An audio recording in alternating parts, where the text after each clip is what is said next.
क्योंकि यहाँ okay sir, thank you. Arbitration का पूरा मैटर ही है कि हम प्राइवेट पार्टीज अपने डिस्प्यूट को किसी प्राइवेट पर्सन को, थर्ड पर्सन को रेफर कर रहे हैं और उसके द्वारा डिसीजन लिया गया तो वो अवार्ड है और तब वो बाइंडिंग हो जाएगा।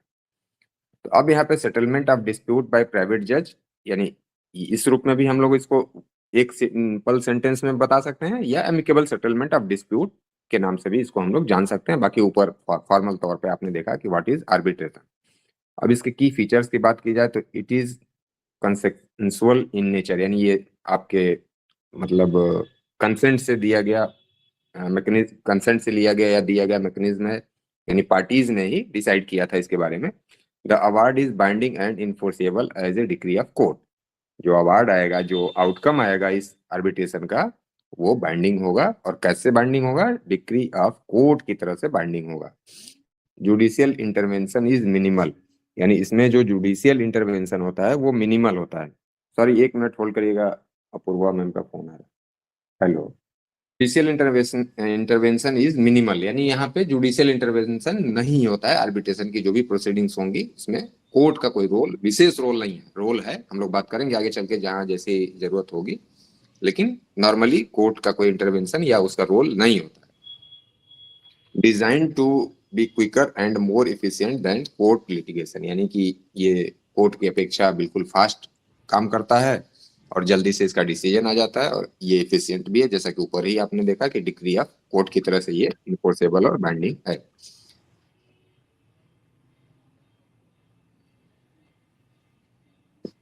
चलिए, आपके भाई और जुड़ गए। तो इटेशन clause are common in commercial contracts, यानी ये विशेष रूप से बात करने की कोशिश की जा रही है कि ये बिजनेस या कमर्शियल ट्रांजैक्शंस में या उन कॉन्ट्रैक्ट्स में ही ज्यादा इसका रोल देखने को मिलता है। And dealership agreements in Radha group of versus Toyota Kirloskar motor arbitration was used to decide validity of termination of dealership and award damages, यानी टोयोटा किर्लोस्कर ने किसी पार्टी की डीलरशिप को समाप्त कर दिया था, तो इसके लिए आर्बिट्रेशन हुआ। और इस तरह के मैटर्स में ज्यादा ये यूज होता है, कोर्ट ये कहने की कोशिश करता है। और स्टार्टिंग में ही मैंने आप लोगों को कहा था कि कॉमन पीपल के लिए ये उतना इफेक्टिव नहीं है, उतना बेनिफिशियल नहीं है जैसा कि इसको बताया जाता है। वो बिल्कुल स्टार्टिंग में जो हम लोगों ने बात की थी वही बात बिल्कुल एग्जैक्ट बैठती है। Foreign arbitration, foreign arbitral award, यानी कि अभी हम लोगों ने सिंपल आर्बिट्रेशन की बात की, अब फॉरेन आर्बिट्रेशन की अगर बात की जाए तो a foreign award is a arbitral award made outside India in pursuance of a arbitration agreement where the dispute involves at least one foreign party and is covered by an applicable international convention। और इसमें example, for example the New York Convention. Such awards are enforceable in India under part 2 of the act. अब part 2 और part 1 का मतलब यह है कि आपके एक्ट को मेनली 3 पार्ट में, और उसके अलावा एक चौथा पार्ट भी है आपका, तो 4 पार्ट में डिवाइड कर दिया गया। तो पहला पार्ट जो कि इंडियन आर्बिट्रेशन की बात कर रहा है, यानी वहां पे इंडियन वर्ड यूज नहीं किया गया, आर्बिट्रेशन वर्ड यूज किया जा रहा है। दूसरे पार्ट में फॉरेन आर्बिट्रेशन की बात की जा रही है, तीसरे पार्ट में कॉन्सिलिएशन की बात की गई है, और चौथे पार्ट में मिसलिनियस बातें की गई। तो जब भी हम लोगों के सामने पार्ट 2 दिखे तो यानी हम फॉरेन अवार्ड या फॉरेन आर्बिट्रेशन की बात कर रहे हैं। पार्ट 1 में डोमेस्टिक आर्बिट्रेशन या डोमेस्टिक अवार्ड की बात हो रही है, और पार्ट 3 में कॉन्सिलेशन की बात हो रही है। तो इस सेंस में हम लोगों को समझना होगा। अभी कोई आपके भाई और फिर जुड़ रहे हैं, चलिए। तो यानी और फॉरेन अवार्ड कब आप कहेंगे? आर्बिट्रेशन आपने समझ लिया, तो आर्बिट्रेशन में ही जब एक पार्टी, कम से कम एक पार्टी इंडियन न हो, यानी जो इंडियन नेशनल न हो, उसे ही आप फॉरेन आर्बिट्रेशन के नाम से जानते हैं। अब क्या किसी नॉन इंडियन को ही, यानी इंडिविजुअल के संबंध में ये बात हो रही है? तो नहीं, वो इंस्टीट्यूशन भी हो सकता है, वो एसोसिएशन भी हो सकता है, वो ग्रुप ऑफ इंडिविजुअल भी हो सकता है, कोई कंपनी कारपोरेशन भी हो सकता है। सिर्फ आवश्यकता क्या है कि वो इंडिया में इनकॉर्पोरेटेड ना हो। अगर कारपोरेशन है तो, अगर वो एसोसिएशन है तो वो किसी फॉरेन कंट्री में एसोसिएट हुआ हो, और अगर इंडिविजुअल की बात आप करें तो वो नॉन इंडियन हो, तो इस सेंस में आप कहेंगे कि वो फॉरेन आर्बिट्रेशन है, और उसका जो आउटकम आएगा उसी आउटकम को आप फॉरेन आर्बिट्रल अवार्ड के नाम से जानेंगे। सिग्निफिकेंस की बात अगर की जाए तो a award must be duly authenticated with the arbitration agreement, ये सभी पे एप्लीकेबल है, इसमें कोई दिक्कत नहीं है। And capable of enforcement unless one of the limited defences invalid agreement. अब ये कोई हम लोग एक खास काम की बात नहीं है, हम लोग को सिर्फ ये जानना है कि जब भी कोई एक पार्टी जो इंडियन ना हो, या वो कंपनी कॉरपोरेशन है तो इंडिया में इनकॉर्पोरेटेड ना हो, तब उस आर्बिट्रेशन को हम लोग फॉरेन आर्बिट्रेशन के नाम से जानते हैं, और उसका जो आउटकम आएगा उसे फॉरेन अवार्ड के नाम से जानते हैं। आर्बिट्रल अवार्ड, आर्बिट्रल अवार्ड का मतलब आउटकम ऑफ आर्बिट्रेशन, चाहे वो डोमेस्टिक हो चाहे फॉरेन हो, उसका जो आउटकम होगा उसी को हम लोग अवार्ड के नाम से जानते हैं। यानी कोर्ट के सेंस में अगर बात की जाए तो जैसे कोर्ट की डिक्री होती है, जो कोर्ट की प्रोसीडिंग होगी, कोर्ट यानी जुडिशियल प्रोसीडिंग के आउटकम को हम लोग डिक्री के नाम से या ऑर्डर के नाम से जानते हैं, और आर्बिट्रेशन के आउटकम को हम लोग अवार्ड के नाम से जानते हैं। An arbitral award, inclusive of interim award, is the final decision by the arbitral tribunal which resolve the dispute within the scope of arbitration agreement. It is analogous to a court judgment and a binding and enforceable. यानी कि arbitration proceeding चलने के बाद जो उसका outcome आएगा उसे हम लोग आर्बिट्रल अवार्ड के नाम से जानते हैं, और ये भी बाइंडिंग है और एनफोर्सेबल है, जैसा कि स्टार्टिंग में ही हम लोगों ने बात की कि कैसे बाइंडिंग और कैसे एनफोर्सेबल है, as it is court decree. Essential इसके क्या क्या हैं, तो must be in writing and signed by arbitrators. Arbitrator एक भी हो सकता है, उसके द्वारा साइन किया जा सकता है, कई होंगे तो कई के द्वारा साइन किया जा सकता है। मस्ट स्टेट रीजन, यानी यहाँ पे रीजन बताया जाएगा, डेट एंड प्लेस होगा उसमें, यानी कहाँ उसका प्लेस था या सीट कहाँ थी। डिलीवर्ड टू पार्टीज, पार्टीज को दिया जाएगा। तो ये किस सेंस में आप अभी यहाँ पे बात कर रहे हैं, यानी आर्बिट्रेशन को आपने डिफाइन किया, आर्बिट्रल अवार्ड को डिफाइन किया आपने, फॉरेन आर्बिट्रेशन को डिफाइन किया, कि वेरी शॉर्ट में कभी कभी यही टर्म्स आपसे पूछ लिए जाते हैं। एक तो ये उद्देश्य है आपका, और दूसरा ये टर्म्स अगर हम लोग समझ लेंगे तो आगे की जो क्लासेस होंगी उसमें इन टर्म्स का यूज होगा, तो आपको फिर बार बार परेशान नहीं होना होगा कि इस टर्म्स का मतलब क्या है। सर अब ये इसके सर मेरा एक हाँ क्वेश्चन था कि जब हम अपने मर्जी से ही ये आर्बिट्रेशन के लिए जा रहे हैं, हाँ तो हाँ ये बिल्कुल। कोर्ट से इन्फोर्सिबल कैसे होगा, बाइंडिंग कैसे हो जाएगा? ये तो हम नहीं भी मान सकते हैं। हाँ बिल्कुल, आपका क्वेश्चन बिल्कुल जेन्युइन है, और ये क्वेश्चन आपके माइंड में आना भी चाहिए।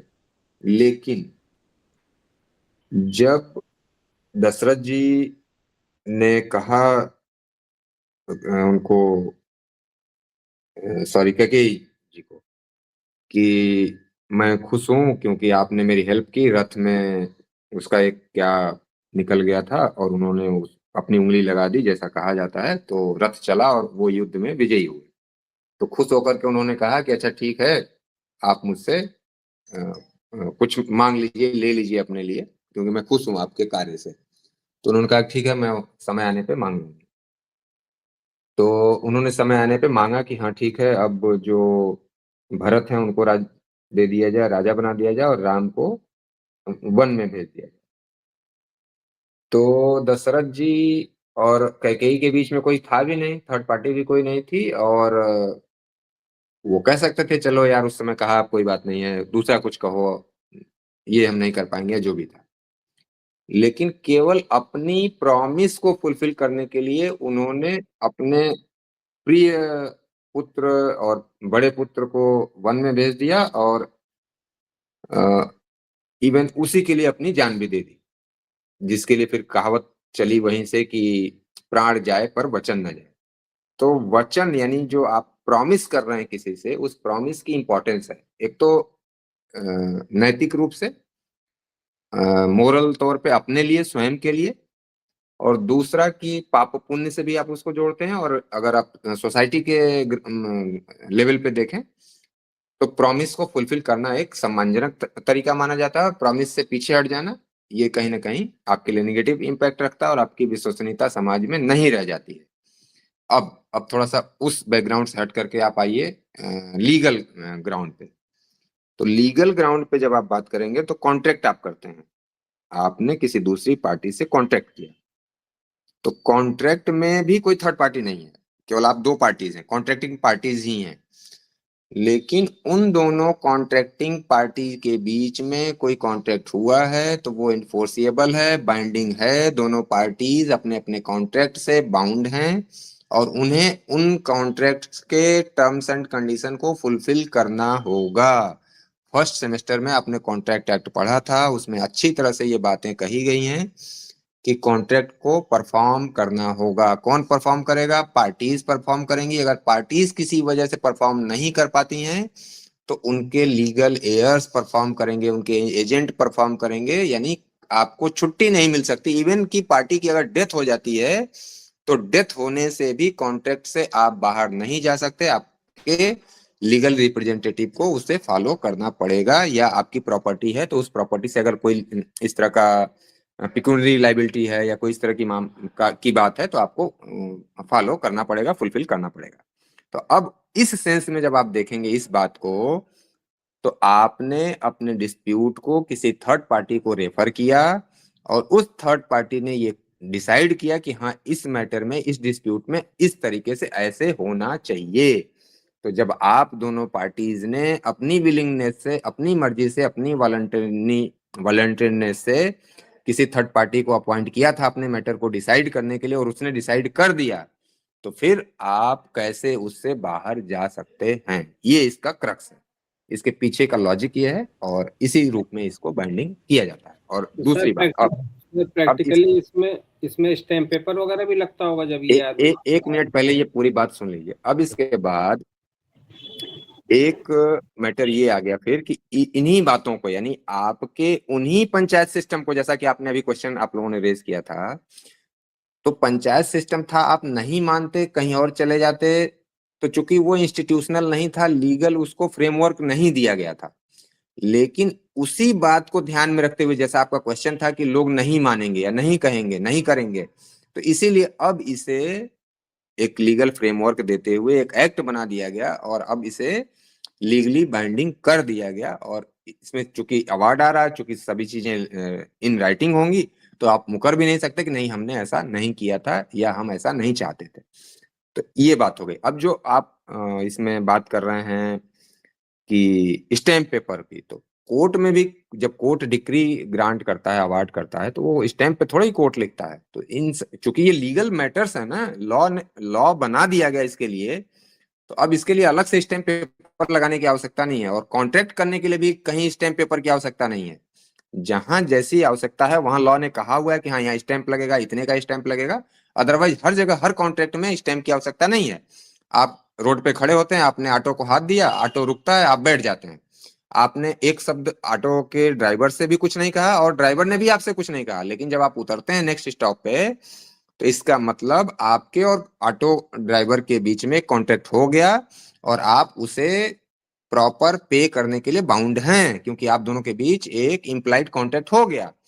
तो इस तरह से आप इंटरप्रेट ना करें लॉ को कि स्टैम्प पेपर लगाया जाएगा या दूसरी पार्टी मुकर जाएगी, तो इस तरह से नहीं लॉ चलेगा। लॉ पूरी तरह से स्पष्ट है, इसमें कोई कंफ्यूजन नहीं है, कोई कंट्राडिक्शन या एम्बिग्युइटी नहीं है।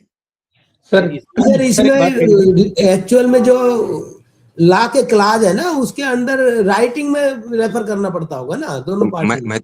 अभी तो जस्ट मैंने कहा कि क्या उसके कैरेक्टरिस्टिक्स होने चाहिए। देखिए ये अभी तो यही बात यहीं पे लिखी हुई है, must be in writing and signed by arbitrators. तो आप चूंकि ध्यान नहीं दे रहे हैं शब्दों पे, या फिर मैं ध्यान दिला नहीं पा रहा हूँ, तो ये तो साइन होना चाहिए, रिटेन होना चाहिए, तो फिर कहाँ कंफ्यूजन है? नहीं सर, डिसीजन नहीं, रेफर करते टाइम भी दोनों का एग्रीमेंट होना चाहिए ना। हाँ, रेफरेंस में भी एग्रीमेंट होगा। अभी हम लोग नेक्स्ट, हम लोग का टॉपिक वही है, उसी पे चलेंगे, अभी आर्बिट्रेशन एग्रीमेंट पे चलेंगे हम लोग, तो वो भी राइटिंग होगा। सर एक मेरा क्वेश्चन है। सर जैसे कंसिलिएशन में जो सॉल्यूशन निकलता है वो दोनों जो पार्टीज होती है उनकी म्यूचुअल कंसेंट से होता है बिल्कुल ना? बिल्कुल। वो ऐसा नहीं होता है कि एक के बिल्कुल फेवर में चला गया और दूसरे के अगेंस्ट में चला गया, म्यूचुअल बिल्कुल बिल्कुल सेटलमेंट हाँ होता है, तो वही हाँ आर्बिट्रेशन में होता है सर, या वन साइडेड होता है जैसे कोर्ट में नहीं होता है? नहीं, आर्बिट्रेशन में चूंकि आपने थर्ड पार्टी को अपॉइंट कर दिया है, इसलिए अब दोनों पार्टी के म्यूचुअल कंसेंट की कोई बात नहीं रह जाती। जैसे ही आपने रेफर किया सर और आर्बिट्रेटर अपॉइंट कर दिया, अब दोनों सर पार्टीज के हाथ से बात निकल गई। अब सर आर्बिट्रेटर डिसाइड करेगा बीइंग ए जज।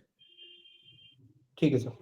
और यही मेन डिफरेंस है आर्बिट्रेशन, मीडिएशन और कॉन्सिलिएशन। तीनों पॉइंट में आपको बार बार कंफ्यूजन होगा कि तीनों में डिफरेंस क्या है। तो सर यही बेसिक डिफरेंस है कि मीडिएशन में, कॉन्सिलिएशन में पार्टीज के बीच म्यूचुअल सेटलमेंट होता है, पार्टीज उस पर साइन करती हैं और पार्टीज के साइन करने के बाद वो बाइंडिंग होता है। सर और आर्बिट्रेशन में पार्टीज का कोई रोल अवार्ड में नहीं होता। ये डिफरेंस हो जाएगा। सर और यही सेम बात लोक अदालत पे भी अप्लाई हो जाती है कि लोक अदालत में भी वो जज के द्वारा डिसाइड किया जाएगा, पार्टीज के द्वारा डिसाइड नहीं किया जाएगा। तो सर क्लियर हो गया? सर चलिए, सर क्लियर है। हाँ बिल्कुल। अब आ जाइए डोमेस्टिक आर्बिट्रेशन या डोमेस्टिक अवार्ड पे। जैसा कि हम लोगों ने अभी ऊपर ही बात की, तो आर्बिट्रेशन में ही डोमेस्टिक आर्बिट्रेशन ऑलरेडी इंक्लूड है, वहां पे कुछ अलग से कहने की आवश्यकता नहीं है। लेकिन चूंकि पूछा जाएगा एग्जाम में तो आपको लगेगा कि व्हाट इज डोमेस्टिक आर्बिट्रेशन, तो वही है जहाँ की दोनों पार्टीज इंडियन होंगी, तो वही डोमेस्टिक है। तो domestic arbitration refers to arbitration where the seat of arbitration is in India and the dispute does not involve a foreign element. यानी जैसा मैंने पहले ही कहा कि कोई फॉरेन उसका फैक्ट या पार्टी कोई इस तरह की ना हो जो कि विदेशी हो। The resultant arbitral award under part 1 is treated as a domestic award. मैंने स्टार्टिंग में आपसे कहा कि पूरा जो आर्बिट्रेशन एंड कॉन्सिलिएशन एक्ट है ये 4 पार्ट में डिवाइड है।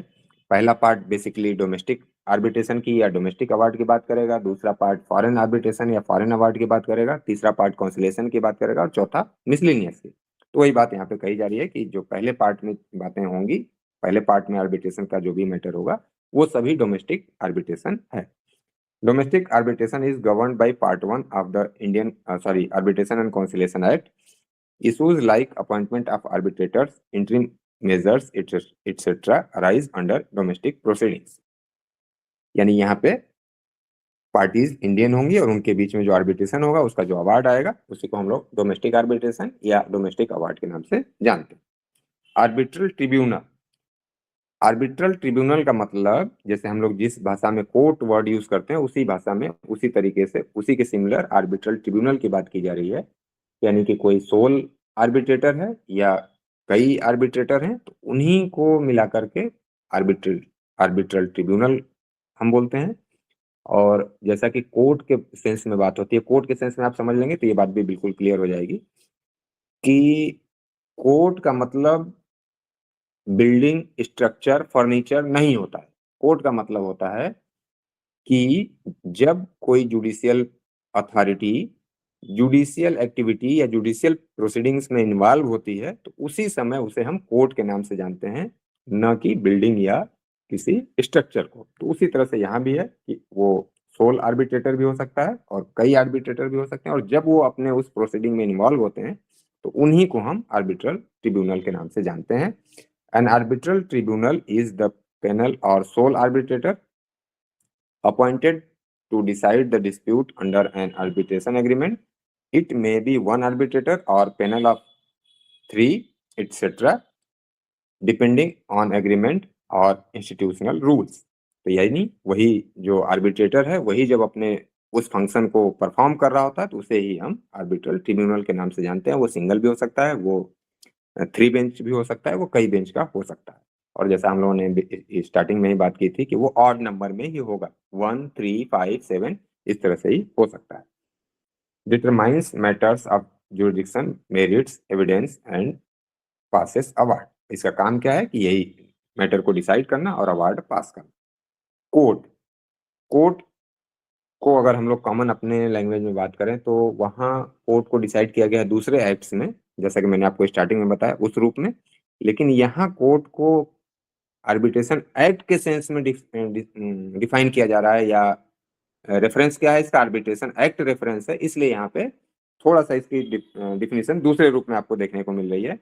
अंडर द एक्ट, यानी इस एक्ट में जो आपका आर्बिट्रेशन एंड कॉन्सिलिएशन एक्ट है, for domestic arbitration court means principal civil court of original jurisdiction. Original jurisdiction का मतलब कि जब किसी कोर्ट के पास पहली बार मामला आता है तो उसे ही हम ओरिजिनल जुरिडिक्शन कहते हैं, और जब किसी मैटर को ओरिजिनल जुरिडिक्शन में ट्राई करने के बाद वो अपील में जाता है तब उसे हम अपीलेट जुरिडिक्शन या रिविजनल जुरिडिक्शन या जैसा आगे जुरिडिक्शन होगा उसे हम उस रूप में बात करते हैं। लेकिन जब किसी कोर्ट के पास पहली बार किसी मामले को सुनने का पावर होता है तो उसे हम ओरिजिनल जुरिडिक्शन कहते हैं। तो अब यहाँ पे principal civil court word use किया जा रहा है, तो इसका मतलब कि यहाँ बात हो रही है डीजे की, डिस्ट्रिक्ट कोर्ट की बात हो रही है, डिस्ट्रिक्ट जज की बात हो रही है, और उनके पास किसी मैटर को पहली बार सुनने का जब राइट होगा तो उसे ही हम यहाँ पे यानी डिस्ट्रिक्ट जज को या डिस्ट्रिक्ट कोर्ट को यहाँ पे डोमेस्टिक आर्बिट्रेशन के मामले में बात हो रही है डिस्ट्रिक्ट जज की या डिस्ट्रिक्ट कोर्ट की। और जब इंटरनेशनल कॉमर्शियल आर्बिट्रेशन की बात होगी तब हाई कोर्ट होगा कोर्ट, यानी जहां कहीं भी आर्बिट्रेशन एक्ट में कोर्ट की बात होगी वहां डोमेस्टिक के लिए डिस्ट्रिक्ट कोर्ट, और उसके साथ साथ हाई कोर्ट को भी पावर है यदि किसी मामले में हाई कोर्ट को ओरिजिनल जुरिडिक्शन होगा तब। और जब हम फॉरेन या इंटरनेशनल कॉमर्शियल आर्बिट्रेशन की बात करेंगे तब कोर्ट का मतलब हो गया हाई कोर्ट। इस रूप में हमें कोर्ट को यहाँ पे डिफाइन करना है। अब इसके बाद इंटरनेशनल कॉमर्शियल आर्बिट्रेशन। सर एक हाँ चीज हाँ है बिल्कुल बिल्कुल सर, क्या ये 2 से ज्यादा पार्टीज भी हो सकती हैं आर्बिट्रेशन में? बिल्कुल हो सकती हैं। सर ये इंटरनेशनल का जो बताया है तो ये तो दूसरे देश का अगर कुछ भी पार्टी या मामला लग गया तो वो तो सुप्रीम कोर्ट ही सुनता है ना, तो हाई कोर्ट कैसे है? नहीं नहीं, उस सेंस में जब कोई बाहरी पार्टी इन्वॉल्व है तो जरूरी नहीं कि ये पहले सीधे सुप्रीम कोर्ट जाएगा। क्यों सुप्रीम कोर्ट जाएगा? ये तो मैटर पे डिपेंड करेगा ना कि मैटर क्या है। सुप्रीम कोर्ट का अभी डायरेक्ट कोई रोल यहाँ पे नहीं है अभी। The international commercial arbitration ICA refers sorry जैसे जैसे ये दो देशों का मामला होता है तो सुप्रीम कोर्ट सुनता है या ये अरे सर जी, ये 2 देशों का मामला नहीं है, सभी मामले को एक साथ मत मिलाइए। इंटरनेशनल लॉ नहीं ये बात हो रही है, ये आर्बिट्रेशन की बात हो रही है। ये 2 प्राइवेट पार्टीज भी हो सकती हैं, कोई व्यक्ति हो सकता है, तो इसलिए आप अभी उस सेंस में इसे न लें। बाकी जब हम लोग बात करेंगे वहां तो डिटेल उसकी बात करेंगे, फॉरेन आर्बिट्रेशन की, फॉरेन अवार्ड की। सर एक पॉइंट मेरा भी था। हाँ ये जब हम क्या ये जो आर्बिट्रेशन कोर्ट क्यों कह रहे हैं? कोर्ट हो गया तो कोर्ट ही है, फिर डीजे कोर्ट है तो आर्बिट्रेशन क्यों लग रहा है इसके साथ? आप शायद इस बात को अभी नहीं समझ पा रहे हैं कि आर्बिट्रेशन या आर्बिट्रल ट्रिब्यूनल की बात हुई आर्बिट्रेटर के संबंध में, और कोर्ट की बात हम लोगों ने अभी जस्ट पहले क्लास में भी ये हम लोगों ने बात की थी कि कोर्ट का मिनिमल इंटरफेरेंस है, मिनिमल रोल है। तो जब जहां उस रोल की बात आएगी तब के लिए कोर्ट को डिफाइन किया जा रहा है कि किस कोर्ट में ये मैटर जाएगा, उस बात के लिए। आ जाइए अब अपने आर्बिट्रेशन में जो कोर्ट में जाएगा उसमें कोई क्राइटेरिया है सर? सर जी, पहले बातों को ध्यान से सुनिए, समझने की कोशिश करिए। कोर्ट में आर्बिट्रेशन का मैटर नहीं जा रहा है, ये मैटर आर्बिट्रेटर के पास जा रहा है। लेकिन कुछ मामले में कोर्ट में जाने की बात की जाएगी, करेंगे हम लोग जहां जैसी आवश्यकता आएगी। अभी सिर्फ आपको समझ लेना है कि जब आर्बिट्रेशन एक्ट में कहीं कोर्ट की बात होगी तो इसका मतलब किस कोर्ट की बात की जा रही है, ये केवल हम लोगों ने रेफरेंस लिया यहाँ पे। और किस लिए, मैं थोड़ा सा और हिंट कर दूं इसके लिए, कि जब कोर्ट का नाम हम लोग लेते हैं तो इसका मतलब कि सबसे छोटा से छोटा कोर्ट से लेकर के सुप्रीम कोर्ट सभी इसमें शामिल हो जाते हैं। जैसे ही हम लोगों ने कोर्ट का नाम लिया, कोर्ट वर्ड आया सीन में, तो इसका मतलब कि जुडिशियल मजिस्ट्रेट सेकंड क्लास, यानी हम अगर क्रिमिनल लॉ की बात करें तो जुडिशियल मजिस्ट्रेट सेकंड क्लास से लेकर के सुप्रीम कोर्ट तक इसमें शामिल हो गया। तो इसी वजह से आर्बिट्रेशन एक्ट में कोर्ट वर्ड को डिफाइन किया गया कि जब हम यहाँ किसी कोर्ट वर्ड को यूज करेंगे तो इसका मतलब ये कोर्ट है, बस इसका मतलब ये है। और क्या इसका यूज है, कोर्ट को क्यों यहाँ पे डिफाइन किया जा रहा है या कोर्ट किस रूप में इन्वॉल्व होगा, इसकी बात हम लोग वहां पे प्रॉपर प्लेस पे करेंगे। अब क्लियर हुआ? ठीक है सर, मान लेते हैं। नहीं, लॉ में कुछ माना नहीं जाता, लॉ में सब कुछ बिल्कुल परफेक्ट होता है। तो मैंने कहा कि ये पूरा मैटर आर्बिट्रेटर और आर्बिट्रल ट्रिब्यूनल पे डिपेंड है, लेकिन कुछ मैटर्स में कोर्ट को मैटर रेफर किया जाता है। तो कब, कहाँ, कितना मैटर रेफर किया जाएगा, इसकी बात हम लोग प्रॉपर प्लेस पे करेंगे। ठीक अब है सर, जब करेंगे तब हम देखेंगे। हाँ हाँ, बिल्कुल बिल्कुल। तो अभी हम लोगों का उतना रेफरेंस नहीं है, इसलिए हम लोग उस मैटर में अभी ज्यादा न हो। तो अब इसके बाद हम लोग बात करें अगर फास्ट ट्रैक आर्बिट्रेशन क्या है, तो fast track arbitration is a streamlined arbitration process agreed in writing by parties where procedure is simplified and award are to be made within a short period, यानी कि फॉर एग्जांपल 6 मंथ के लिए with written submission prevailing and no oral hearing. यानी कि जब हम किसी, जैसे अभी कोर्ट सिस्टम ही हमारा चल रहा था, तो कोर्ट में भी हमने फास्ट ट्रैक कोर्ट बना दिया, तो सेम उसी तरह की बात है यहाँ पे, और कोई स्पेशल मैटर नहीं है कि आर्बिट्रेशन में भी थोड़ा सा फास्ट उसकी प्रोसीडिंग करके जल्द से जल्द अवार्ड लाने की बात की जाती है। Legal representative means a person who in law represents the state of a disease, यानी जिस व्यक्ति की मृत्यु हो गई है उसकी प्रॉपर्टी को जो रिप्रेजेंट करता है, डील करता है, including those who intermediaries with the state, and where a party dies during arbitration the person on whom the state devolves steps in. यानी यहाँ ये बात कहने की कोशिश की जा रही है कि मान लीजिए प्रोसीडिंग चल रही हो, उसी दौरान किसी व्यक्ति की डेथ हो जाए, तो किस व्यक्ति को हम उसका लीगल रिप्रेजेंटेटिव मानेंगे? तो वो व्यक्ति लीगल रिप्रेजेंटेटिव होगा जो उस डिजीज्ड पर्सन की प्रॉपर्टी को डील करे, या जो उसके स्थान पे यानी कि रिप्लेस किया जा सके, उसे ही हम लीगल रिप्रेजेंटेटिव के नाम से यहाँ पे जानेंगे। This ensures continuity of arbitration even after death of a party. और इसी के सेंस में आपको एक बात यहाँ पे ये भी समझ लेनी है कि किसी पार्टी की डेथ की वजह से अवार्ड की वैलिडिटी या लीगलिटी पे कोई असर नहीं पड़ता है। अवार्ड आ चुका है, किसी पार्टी की डेथ हो जाए तो भी वो अवार्ड इन्फोर्स होगा और वो बाइंडिंग होगा। जैसा कि हम लोगों ने अभी कॉन्ट्रैक्ट के संदर्भ में बात की, डिक्री के संदर्भ में भी यही बात होती है कि डिक्री, कॉन्ट्रैक्ट या अवार्ड बाइंडिंग होगा, पार्टी की डेथ से या इंसेंटिव वगैरह से कोई बहुत उस पर प्रभाव या इफेक्ट नहीं होगा। आर्बिट्रेशन एग्रीमेंट, अब ये आपका एक लॉन्ग क्वेश्चन भी पूछा जाता है, शॉर्ट क्वेश्चन भी इस पे पूछा जाता है। ये इंपॉर्टेंट टॉपिक है अब आपके लिए। अभी जो ऊपर आपने टर्म्स को देखा, उन टर्म्स को आपने सिर्फ इस वजह से देखा कि कभी कभी वेरी शॉर्ट में यही टर्म्स आपसे पूछ ले जाते हैं। दूसरा कि इन टर्म्स को जब आप समझ लेते हैं तो थोड़ा सा आगे की बातों को समझना आपके लिए इजी हो जाता है। अब arbitration agreement meaning and essentials with case law. Sir एक हाँ सर, आर्बिट्रेशन में आपने कहा था लीगल रिप्रेजेंटेटिव, हाँ, है ना? इन केस अगर अवार्ड आने से पहले एक पार्टी एक्सपायर कर जाती है, तो उसके बाद अगर वो पार्टी के जो लीगल हेयर है वो ये चाहते हैं कि हम इस आर्बिट्रेशन का पार्ट ना रहें, तो क्या उसके ऊपर कोई बाइंडिंग है कि वो रहेगा या विड्रॉ भी कर सकता है? बाइंडिंग रहेगा सर। जैसे आप दो पार्टीज ने कॉन्ट्रैक्ट किया सर, और एक पार्टी की डेथ हो गई, सर तो क्या वो कॉन्ट्रैक्ट बाइंडिंग होगा या नहीं होगा? बाइंडिंग होगा सर। बस, तो बिल्कुल सिंपल वही बात है कि आप दो पार्टी। सर मेरा कॉन्ट्रैक्ट हो चुका है। पहले तो सुन तो लिया कीजिए पूरी बात को, तब उस पर रिस्पॉन्स करिए, तब आपको बात अच्छे से समझ आएगी। मैंने कहा कि दो पार्टीज ने कॉन्ट्रैक्ट किया, एक पार्टी की डेथ हो गई, इंसेंटिव हो गई, कोई दिक्कत आ गई, तो भी कॉन्ट्रैक्ट बाइंडिंग है, इन्फोर्सेबल है। ठीक है। ठीक उसी तरह से पार्टीज ने रेफर कर दिया आर्बिट्रेशन को मैटर, तो इसका मतलब अब उनका जो रोल है वो समाप्त हो गया। अब उसके बाद उनका रोल नहीं है, और फिर जो अवार्ड आएगा उनके ऊपर बाइंडिंग होगा, इन्फोर्सेबल होगा। ठीक है। Arbitration agreement. सर एक क्वेश्चन है मेरा।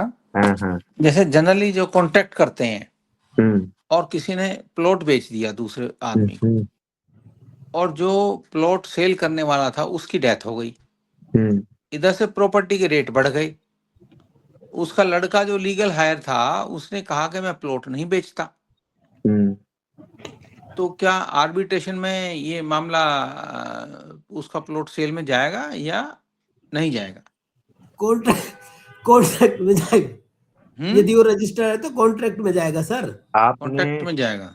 आपने क्वेश्चन किया कि दो व्यक्ति दो व्यक्तियों ने कांटेक्ट किया इस बात के लिए किसी प्लॉट के सेल के लिए जी और जो व्यक्ति सेल करना चाहता था उसकी डेथ हो जाती है जी, डेथ हो गई तो उसकी कोरोना में। यानी बेसिकली ये एग्रीमेंट टू सेल था। जी एग्रीमेंट टू सेल अगर है तो अब यहाँ आर्बिट्रेशन अभी कहाँ आ गया सीन में? अगर उन दोनों पार्टीज ने ये कॉन्ट्रैक्ट में अपने क्लास डाला होगा या अलग से एग्रीमेंट किया होगा कि हम लोग आर्बिट्रेशन में जाएंगे कोई डिस्प्यूट अराइज होने पे, तब वो अच्छा, आर्बिट्रेशन में जाने के लिए बाउंड होंगे, अदरवाइज नहीं। नहीं, और ठीक वही बात ठीक अभी हम लोग यहाँ पे कर रहे हैं।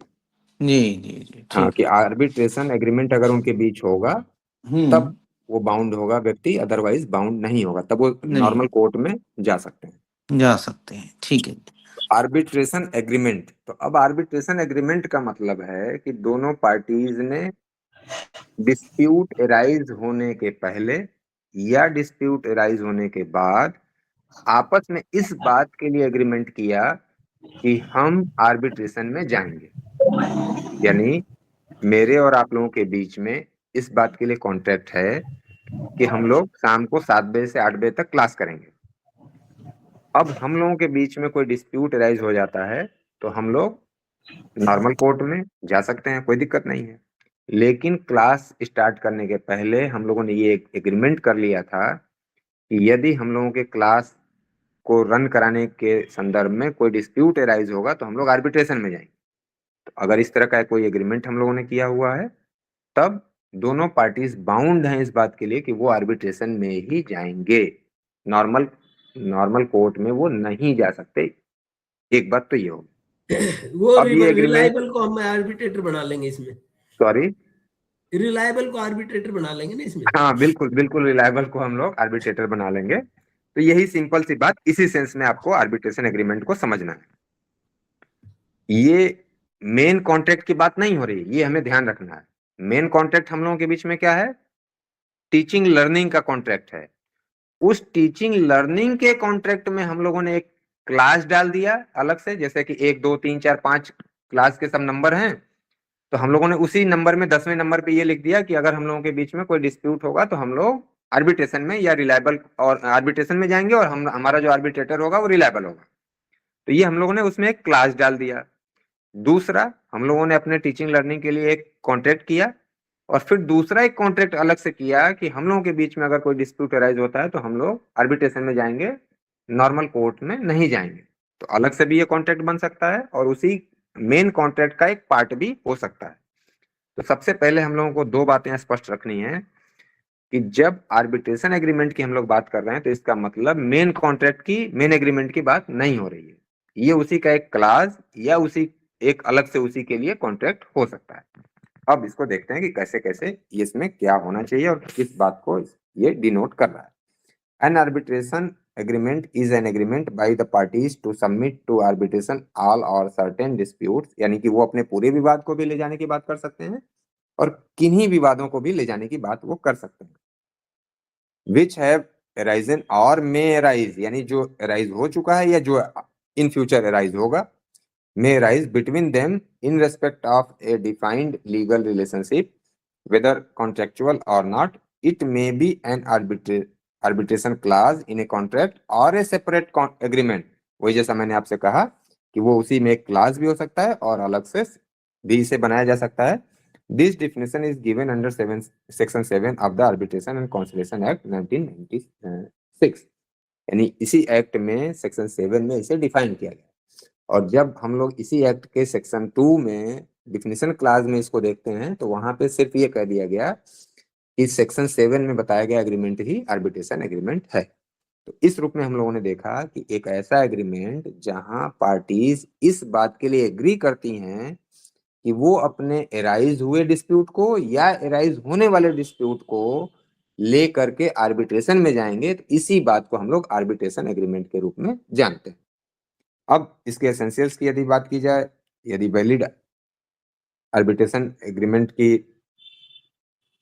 एसेंशियल्स क्या क्या होंगे, तो to be valid and enforceable and arbitration agreement must have the following elements. क्या क्या एलिमेंट्स होंगे? मस्ट बी इन राइटिंग, वो लिखा गया होगा। और इसके बाद वो लिखने का मतलब ये है कि हमेशा पेन से आप लिखें ये आवश्यक नहीं है, बल्कि आपने व्हाट्सएप किया होगा, आपने मेल किया होगा, आपने इलेक्ट्रॉनिक फॉर्म में कम्युनिकेशन किया होगा आपस में, तो वो भी एक रिटन फॉर्म में माना जाएगा। Agreement must be in writing, signed document, exchange of letters, emails or settlement of claims and defense acknowledging existence। यानी कि मान लीजिए मैंने आप लोगों को मेल किया कि 7 बजे से आप लोगों की क्लास होगी, और आप लोगों ने उस मेल का जवाब दिया उधर से कि ठीक है सर, हम लोग 7 बजे ज्वाइन करेंगे गूगल मीट पे और क्लास लेंगे। और इसी एक्सचेंज ऑफ मेल्स के दौरान हम लोगों ने आर्बिट्रेशन की भी बात कर ली, तो मान लिया गया कि एग्रीमेंट हुआ है हम लोगों का, यानी आर्बिट्रेशन एग्रीमेंट एग्जिस्ट करता है।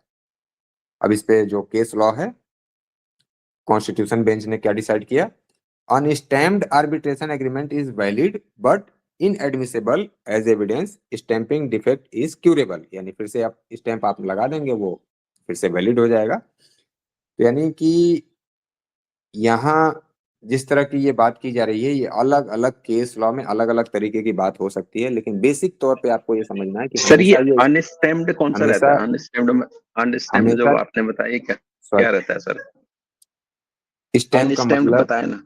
जी। यदि कहीं पे रिक्वायरमेंट है, पहले ही मैंने आपसे कहा कि हर कॉन्ट्रैक्ट में स्टैम्प का होना मस्ट नहीं है, रजिस्ट्रेशन मस्ट नहीं है। उसी तरह की बात यहाँ पे की जा रही है कि जहां कहीं रिक्वायर्ड है वहां लगाना आवश्यक है, लेकिन आपने नहीं भी लगाया तो भी वो वैलिड एग्रीमेंट माना जाएगा, लेकिन वो एज ए एविडेंस आप उसे कोर्ट में नहीं दे सकते। ये बात यहाँ पे कहने की कोशिश की जा रही है।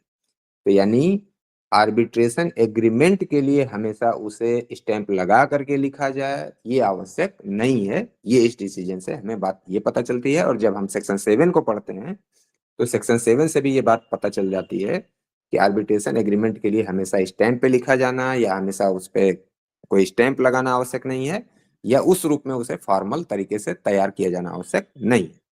जैसा कि अभी हम लोगों ने बात की एक्सचेंज ऑफ मेल्स की बात की, तो इसका मतलब कि कोई स्टैंप नहीं लगाया, कोई फॉर्मेलिटी नहीं की गई है, लेकिन वो भी आर्बिट्रेशन एग्रीमेंट माना जाएगा, वैलिड होगा, और उसके आधार पे पार्टीज को आर्बिट्रेशन में रेफर किया जाएगा। Clear and अनइक्वेबल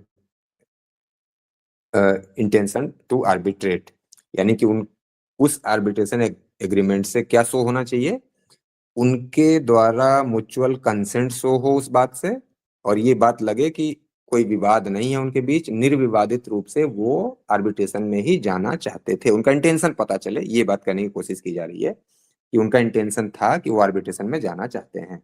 the parties must have a mutual intention to refer dispute to arbitration and be bound by the arbitral decision in BGM. और ये सब जो केस लॉज हैं, ये आप उस समय जब आपको एग्जाम में लिखना होता है तो किसी भी क्वेश्चन में 1-2 केस लॉ आप रेफर करके लिख सकते हैं। BGM and MRPL JMCT versus Eastern Coalfields Limited, ये 2025 सुप्रीम कोर्ट का केस है। अपहेल्ड दैट ऑप्शनल और permissive language like may refer to arbitration does not constitute a binding arbitration agreement. यानी वर्डिंग जो आपने यूज की होगी एग्रीमेंट में वो भी महत्व रखेगी, और उसके अनुसार पार्टीज को या ना बाइंडिंग हो सकता है या बाइंडिंग नहीं हो सकता है, ये कहने की कोर्ट ने कोशिश की इस मैटर में। तो अब इसका मतलब कि यदि आपने इस तरह की वर्डिंग यूज की होगी में, तो इसका मतलब तब उनको आर्बिट्रेशन में जाना बाइंडिंग नहीं है। और आपने अगर इस तरह की वर्डिंग यूज की हो, यानी सेल वर्ड यूज किया हो कि हम लोग आर्बिट्रेशन में जाएंगे, नॉर्मल कोर्ट में नहीं जाएंगे, तो फिर आपको आर्बिट्रेशन में ही जाना होगा, आप नॉर्मल कोर्ट में नहीं जा सकते। Defined legal relationship. Dispute must arise from defined legal relationship, whether contractual or otherwise. यानी लीगल रिलेशनशिप का मतलब कि जैसे मान लीजिए कि किसी पार्टी ने किसी सप्लाई की कोई बात की, कोई किसी सक्सेशन का मैटर है, किसी तरह का कोई मैटर है जहां की कॉन्ट्रैक्ट तो नहीं हो रहा है, लेकिन पार्टीज जो है वो एक रिलेशनशिप में है और वो बाउंड है, तो उन्हें यहाँ पे रेफर किया जा सकता है और वो बाउंड होंगे उस आर्बिट्रेशन से। प्रेजेंट और फ्यूचर डिस्प्यूट, अभी हम लोगों ने ऊपर ही कहा कि वो चाहे डिस्प्यूट राइज हो चुका हो चाहे राइज होने वाला हो, दोनों पे ये लागू होगा। Capable of settlement by arbitration, the subject matter must be arbitrable, यानी सब्जेक्ट मैटर आर्बिट्रेशन का होना चाहिए। यानी अब इसको दूसरे रूप में हम लोग बात करें तो क्रिमिनल मैटर्स के लिए आर्बिट्रेशन नहीं हो सकता, कोई स्पेशल स्टैट्यूट्स है, कोई स्पेशल लॉ है, तो उसके लिए आर्बिट्रेशन नहीं हो सकता जहां पे स्पष्ट रूप से मना किया गया हो, या जैसा कि हम लोग क्रिमिनल लॉ की बात कर रहे हैं, तो इस तरह के मैटर्स को आप आर्बिट्रेशन में लेकर के नहीं जा सकते। तो द सर सब्जेक्ट मतलब जैसे कोई एक्ट है, जैसे पेमेंट ऑफ ग्रेजुटी एक्ट है, ग्रेजुटी से डील करने के लिए बना हुआ है, तो वो आर्बिट्रेशन में नहीं आएगा। जनरली ये मैटर आपके लिए, अगर आप बिल्कुल एग्जैक्ट बात करना चाहें, तो सुप्रीम कोर्ट बार बार इस पे खुद अपने डिसीजन में वो फ्लक्चुएट कर रहा है। एक डिसीजन है जिसमें सुप्रीम कोर्ट ने कहा कि स्पेशल स्टैट्यूट्स है अगर किसी सब्जेक्ट मैटर पे, तो वो आर्बिट्रेशन का पार्ट नहीं होगा। लेकिन फिर दूसरे डिसीजन में सुप्रीम कोर्ट ने कहा कि हम सभी मैटर्स को लेकर के आर्बिट्रेशन में जा सकते हैं एक्सेप्ट क्रिमिनल केसेस को, और इस तरह के कोई स्पेशल मैटर्स को छोड़ करके। तो एग्जैक्ट आप बिल्कुल नहीं कह सकते, लेकिन फिर भी क्रिमिनल मैटर्स को बिल्कुल लेकर के आप नहीं जा सकते। इसी तरह से जैसे मैट्रिमोनियल मैटर्स हैं, या ये अब जैसे देखिए यहाँ पे अब कॉमर्शियल की बात ये कर रहे हैं, लेकिन कॉमर्शियल मैटर ही जाते हैं capable of resolution through arbitration, commercial and civil dispute, not criminal, यानी कि जो क्रिमिनल ना हो या मैट्रिमोनियल ना हो। तो अब जैसे हिंदू लॉ का मैटर है, हिंदू सक्सेशन एक्ट का मैटर है, हिंदू मैरिज एक्ट का मैटर है, तो इस तरह के मैटर्स को आर्बिट्रेशन में ले जाने पर अभी तक सुप्रीम कोर्ट या किसी तरह के कोर्ट का डिसीजन नहीं है इस पे। लेकिन अगर हम क्रिमिनल मैटर्स की बात करें तो ये बिल्कुल ही सब्जेक्ट मैटर नहीं होगा आर्बिट्रेशन का। और कौन से मैटर होंगे, तो सिविल डिस्प्यूट और कॉमर्शियल डिस्प्यूट। विशेष रूप से पहले दिन से ही हम लोग बात कर रहे हैं बार बार ये बात कि कॉमर्शियल मैटर्स स्पेशली आर्बिट्रेशन का मैटर माना जाता है, लेकिन किसी तरह का मैटर आप लेकर के जा सकते हैं। सिविल नेचर का वो मैटर होना चाहिए, क्रिमिनल नेचर का मैटर नहीं होना चाहिए। अब इस पे फिर एक बात आती है कि स्पेशल इंस्टीट्यूट्स का मैटर क्या आ गया। तो स्पेशल इंस्टीट्यूट्स में जैसा कि मैंने कहा कि सुप्रीम कोर्ट ने डिसाइड किया पहले कि रेंट एग्रीमेंट वाले जो मैटर हैं, तो रेंट के लिए स्पेशल इंस्टीट्यूट्स बना हुआ है। तो सुप्रीम कोर्ट का एक डिसीजन था कि जहां पे भी यानी कि अर्बन बिल्डिंग वाले मैटर होंगे तो वो आर्बिट्रेशन में नहीं जाएंगे। लेकिन फिर बाद में सुप्रीम कोर्ट का डिसीजन आ गया कि इस तरह के मैटर को भी आर्बिट्रेशन में लेकर के जाया जा सकता है अगर वो टीपीए में फाल करता हो। तो टीपीए एक जनरल नेचर का इंस्टीट्यूट है या लॉ है, तो टीपीए से गवर्न हो रहा मैटर होगा। रेंट का भी मैटर हो तो टीपीए में लेकिन हो तो वो जा सकता है, और अर्बन बिल्डिंग का मैटर हो तो वह नहीं जाएगा। तो इस सेंस में हम लोगों को देखना होगा। Mutual consent and capacity, both parties must consent to the arbitration agreement and have legal capacity। यानी कि ये चूंकि दोनों मैटर ही म्यूचुअल कंसेंट का है, तो निश्चित रूप से एक पार्टी अगर एग्री नहीं करती है तो स्वाभाविक है कि वो आर्बिट्रेशन का मैटर नहीं होगा। और उनकी लीगल कैपेसिटी का मतलब कि जैसा मेजर हो, साउंड माइंड हो, ये इस तरह की बात करने की कोशिश की जा रही है। क्योंकि कॉन्ट्रैक्ट का मैटर है तो कॉन्ट्रैक्ट में उनकी कॉन्ट्रैक्ट की कैपेसिटी होनी चाहिए। Additional court interpretation. Court also emphasize that the agreement must give the tribunal power to adjudicate impartially, and parties must clearly agree that the decision will be binding on them। यानी कि normally court का कोई role नहीं है, लेकिन जैसा मैंने कहा कि एक्सेप्शनल केसेस में मैटर्स कोर्ट को रेफर किए जा सकते हैं और कोर्ट में भेजे जा सकते हैं। Importance of arbitration agreement and judicial role, minimal judicial intervention, जैसा कि हम लोगों ने पहले ही कहा सेक्शन 5 इस मामले में विशेष रूप से बात करती है कि जो नॉर्मल कोर्ट होंगे वो सामान्य तौर पे कोई इंटरफेयर नहीं करेंगे आर्बिट्रेशन प्रोसीडिंग्स में। और कहाँ पे करेंगे, जो आगे की सेक्शंस में सेक्शन 9 में, सेक्शन 17 में बताया गया कि किन किन मामलों में इंटरफेरेंस हो सकता है कोर्ट का, तो वहीं तक लिमिटेड इंटरफेरेंस उनका होगा। The act specially through section 5 embodies a pro arbitration policy where courts should minimize interference and uphold valid arbitration agreement। यानी कि हमेशा आर्बिट्रेशन को प्रमोट किया जाएगा और नॉर्मल कोर्ट में प्रोसीडिंग चलाने को हमेशा डिमोरलाइज किया जाएगा। रेफरल टू आर्बिट्रेशन, यानी कि कब रेफर किया जाएगा उनको आर्बिट्रेशन के लिए, if a court is seized with a dispute covered by a valid arbitration agreement.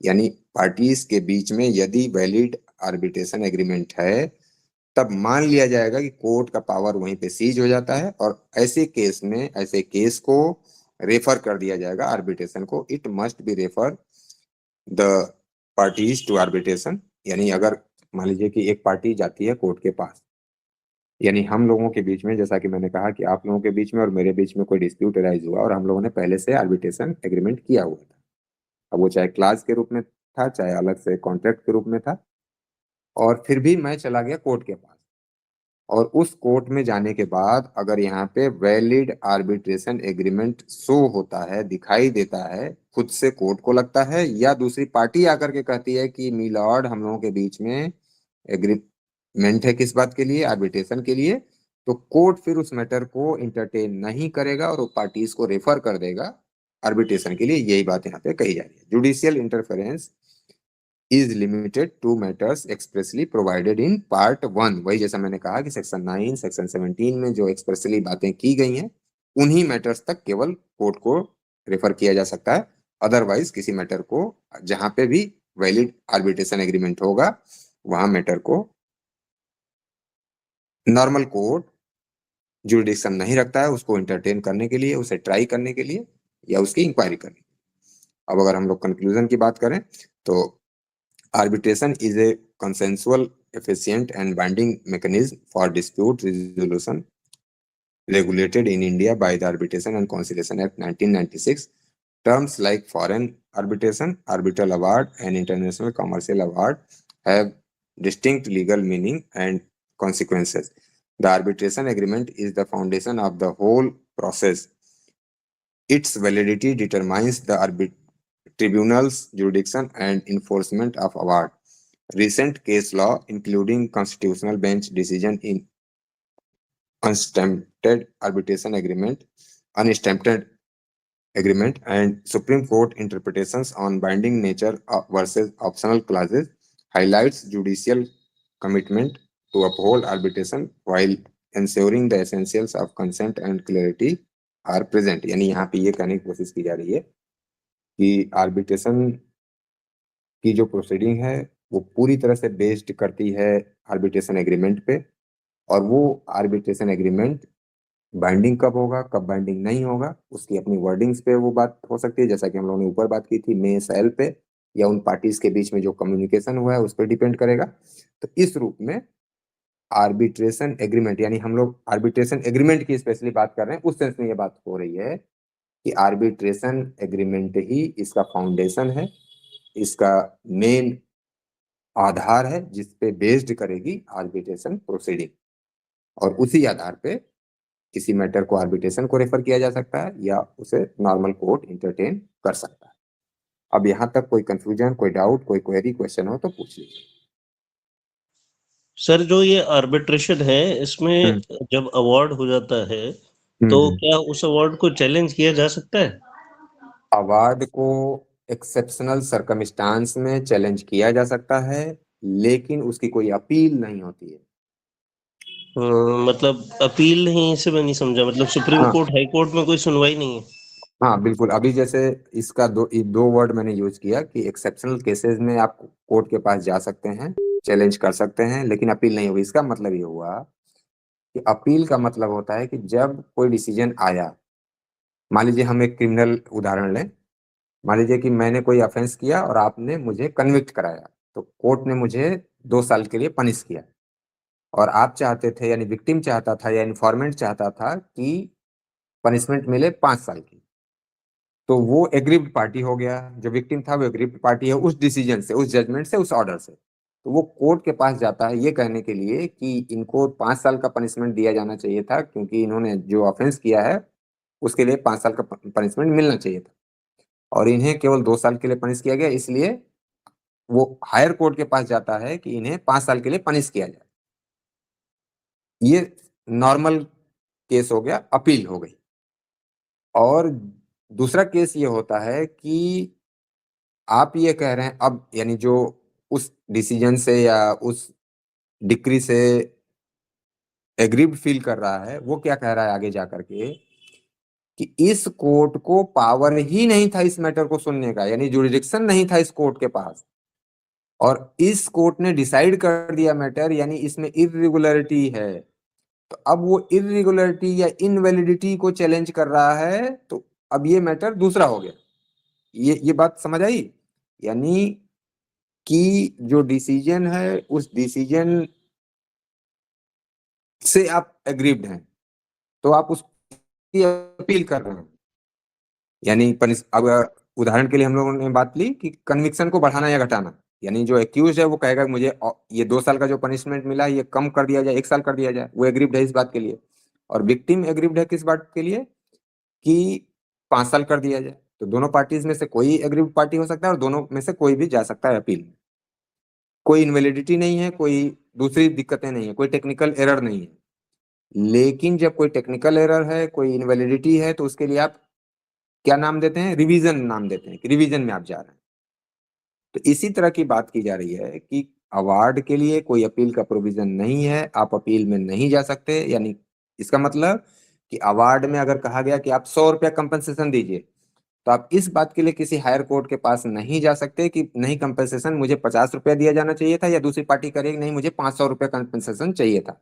इस बात के लिए कोई अपील नहीं होगी। किस बात के लिए फिर आप चैलेंज करेंगे इसे? कि आर्बिट्रल ट्रिब्यूनल के पास इस मैटर को डिसाइड करने का राइट्स ही नहीं था। यानी ये क्रिमिनल मैटर था और आर्बिट्रल ट्रिब्यूनल ने इस मैटर को डिसाइड कर दिया, यानी अब उसके जुरिडिक्शन को लेकर के आप जा रहे हैं, उसको चैलेंज कर रहे हैं। तो यही बात मैंने कही कि आर्बिट्रल अवार्ड को चैलेंज किया जा सकता है। किस ग्राउंड पे? उसकी इनवैलिडिटी को लेकर के, एरर को लेकर के निश्चित रूप से चैलेंज करेंगे आप, लेकिन उसकी कोई अपील नहीं होगी। एक बात तो ये क्लियर होगी। अब थोड़ा सा उसी को और मैं लिंक कर दूं कि अपील का मतलब होता है कि जब कहीं किसी स्टैट्यूट में, किसी लॉ में कोई प्रोविजन होगा तभी आप अपील कर पाते हैं, अदरवाइज अपील का राइट नेचुरल राइट नहीं होता है। और अप्लाई करने के लिए, सूट फाइल करने के लिए ये नेचुरल राइट है। किसी व्यक्ति के पास, किसी एग्रीव्ड पार्टी के पास ये राइट होता है कि वो कोर्ट के पास जा सकता है, अप्लाई कर सकता है, सूट फाइल कर सकता है। तो यहाँ पे आर्बिट्रेशन एक्ट में अपील का कोई प्रोविजन नहीं दिया गया सामान्य रूप से अवार्ड के लिए। सामान्य रूप से वर्ड मैं यूज कर रहा हूँ, यानी जनरली। एक्सेप्शनल केसेस में है तो कहाँ है, कैसे है, हम लोग बात करेंगे। मेनली हमें यहाँ क्या समझ लेना है कि अवार्ड की इनवैलिडिटी के लिए, लीगलिटी के लिए हम लोग उसे चैलेंज कर सकते हैं, लेकिन उसमें जो हमें रिलीफ दी गई है उस रिलीफ को घटाने बढ़ाने के लिए अपील नहीं कर सकते। अब बताइए। तो कोई भी जैसे अवार्ड है तो उसमें 2 पार्टी तो होती होंगी, हाँ, ठीक है? बिल्कुल बिल्कुल। और जब 2 पार्टियां हैं तो एक पार्टी तो हमेशा मतलब एक अल्टीमेटली तो क्या है, अगर 2 पार्टियां हैं तो उनमें एक पार्टी तो डिफॉल्ट पे होती है, ठीक है? हाँ हाँ बिल्कुल। मतलब 90% मान के चल लो, बहुत रेयर है कि 10% में दोनों को पता नहीं है कि कौन सही है कौन गलत है। हाँ और बिल्कुल बिल्कुल। 90% ऐसा होता है कि एक पार्टी को पता है कि मैं अवार्ड मतलब आर्बिट्रेशन में जाऊंगा तो मैं हारूंगा, और दूसरी पार्टी उसे खींच के लाती है कि भाई वो आर्बिट्रेशन में आए, जिसके लिए मतलब वो नोटिस भेजती है ताकि वो एक्नॉलेजमेंट करे और वहां आके मतलब आर्बिट्रेटर के सामने प्रेजेंट होके केस की सफाई दे, जो भी वो क्वेश्चन बोले पूछे। तो मेरा ये कहना है कि जो अब अल्टीमेटली जैसे उस डीसी अब क्योंकि अगर वो जो डिफॉल्ट पे पार्टी है वो तो अवॉइड करना चाहते हैं, और यहाँ पे आर्बिट्रेट दूसरी पार्टी उसे लाके खड़ा करना चाहती है, तो और वो डिसीजन से सेटिस्फाइड नहीं है, तो उस अवार्ड को भी चैलेंज करा जा सकता है क्या? मैंने वही आपसे कहा कि बिल्कुल आसान भाषा में मैंने आपको बताया कि जो डिसीजन है, जो अवार्ड है, उस अवार्ड में जो रिलीफ आपको मिली है उस रिलीफ को घटाने बढ़ाने के लिए आप अपील में नहीं जा सकते। ये राइट आपके पास नहीं है। वो तो मैं एग्री कर गया कि हाँ सजा कम और ज्यादा है उस पे आप अपील नहीं कर सकते, पहली। हाँ दूसरा ये है कि ज्यूरिडिक्शन अगर आपका उस जगह पे है, उस आर्बिट्रेटर उस ज्यूरिडिक्शन को रखता है या नहीं रखता, वो हो गई दूसरी, कि भाई वो ज्यूरिडिक्शन में है तो वो हो गई दूसरी। मेरा कहने का पर्पस यहाँ पे केवल इतना है कि ज्यादातर जनरली जैसे आर्बिट्रेशन अभी बैंकिंग में ही आप लेके चलोगे तो आप जो कस्टमर्स हैं, मैं अगर लाइव एग्जांपल की बात बोलूं तो आपके जैसे प्रॉपर्टी डीलिंग, प्रॉपर्टी जो अंडर कंस्ट्रक्शन प्रॉपर्टियां होती हैं, ठीक है ना, तो उसमें बैंक क्या करता है कि आर्बिट्रेशन का क्लॉज उनके एग्रीमेंट में डला रहता है, तो वो क्या करती है कि देखो बाकी माध्यमों से तो वो पकड़ नहीं पाती क्योंकि प्रॉपर्टी तैयार नहीं है, उसकी ऑक्शन नहीं हो सकती, तो वो उसे खींच के कोशिश करती है कि वो आर्बिट्रेशन के लिए बाउंड होकर कहीं ना कहीं जज के पास आए और हमारा जो लोन का डेप्ट बना हुआ है वो उसको दे।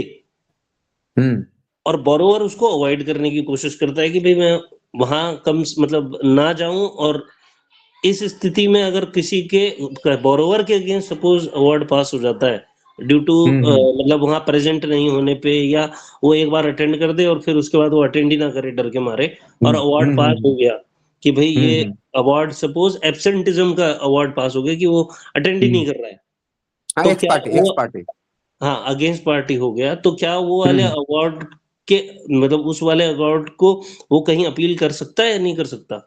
नहीं, जैसे मैंने वही कहा कि केवल और केवल यानी पार्टीज कॉम्पिटेंट नहीं थी, पार्टीज को नोटिस नहीं मिला, पार्टी या सब्जेक्ट मैटर आर्बिट्रेशन का सब्जेक्ट एक्स पार्टी के बिहाफ पे अगर आपको नोटिस मिला हुआ है तो फिर आप उस अवार्ड से बाउंड है। नहीं, पर जैसे कि हमारा जब भी कोई डिसीजन देना होता है, अब कोई पार्टी एक्सपर्ट सपोज पहले हेयरिंग में तो हो गया, बट उसे अगली हेयरिंग में घबराहट हुई, उसे पता लगा कि भाई जी मेरा जीतने का कोई ऑप्शन नहीं है, वो फिर नोटिस को अवॉइड करना शुरू कर दिया, मींस उसने उसे रिसीव करना बंद कर दिया, अल्टीमेटली वो डेट ऑफ हियरिंग में पहुंचने बंद कर दिया। यहाँ से उसके अगेंस्ट अब आर्बिट्रेटर एक चांस देगा, 2 चांस देगा, पब्लिकेशन भी कराएगा कि भाई फलानी डेट पे ये है, आप जहां कहीं भी हो आओ। अल्टीमेटली ऑर्डर अगेंस्ट में पास हो गया एक्स पार्टी करके कि भाई हमने इसी तरह मौके दे दिए, अब अवार्ड अगेंस्ट में चला गया, ठीक है। अब क्योंकि भाई अवार्ड की कोई इंपॉर्टेंस है, तो अब वो अवार्ड अब उसके अगेंस्ट तो एक अवार्ड आ गया, क्या उस अवार्ड को वो बीइंग एक्स पार्टी किसी कोर्ट में चैलेंज कर सकता है? नहीं, देखिए ये बिल्कुल सिंपल सा रूल है कि अगर आपको नेचुरल जस्टिस के अंतर्गत नोटिस मिल गई, आपको ये पता चल गया कि मेरे अगेंस्ट ये केस फाइल हुआ है और मुझे इसको डिफेंड करना है, और आपने नहीं किया, तो अब ये आपकी लायबिलिटी है, आपको उस एक्स पार्टी डिक्री को, एक्स पार्टी अवार्ड को भी फॉलो करना पड़ेगा। आप उससे बाउंड हैं, आप उससे भाग नहीं सकते, हट नहीं सकते, बच नहीं सकते। मतलब उसको चैलेंज नहीं किया जा सकता? नो, क्योंकि आपको केवल नोटिस मिलना आवश्यक है। अगर आपको नोटिस नहीं मिला था, अवार्ड आ गया, तब आप चैलेंज कर सकते हैं। ठीक है। सब्जेक्ट मतलब मैटर नहीं है तब आप चैलेंज कर सकते हैं। मतलब उसकी इनिशियल स्टेज पे ही उसे अवॉइड कर देना, वहां मतलब नोटिस नहीं सर्व हुआ, अगर एक बार एक्नॉलेजमेंट दे दी तो फिर उसके बाद फिर कोई चांस नहीं है। हाँ, फिर आपके पास चांस नहीं। और ऐसा होता है, मैं प्रैक्टिकल एग्जांपल आपको बताऊं कि ऐसा होता है कि जैसा आपने एग्जांपल लिया अभी बैंकिंग का, तो बैंकिंग के केसेस में और स्पेशली प्राइवेट बैंक अधिकतर यही मामला करते भी हैं कि दूर दराज के क्षेत्र में चेन्नई में ले जाके आर्बिट्रेशन हो रहा है, और पार्टी मान लीजिए 1 लाख 2 लाख रुपए का लोन है, तो वो चेन्नई कहाँ दौड़ेगा, तो भागने बचने की कोशिश करता है, जैसा आप कह रहे हैं बिल्कुल डिट्टो वही बात। और फिर वहां से वो अवार्ड लेकर के बैंक आता है और फिर यहाँ कोर्ट में उसकी जो उस अवार्ड को सबमिट करता है और उसे इन्फोर्स कर दिया जाता है।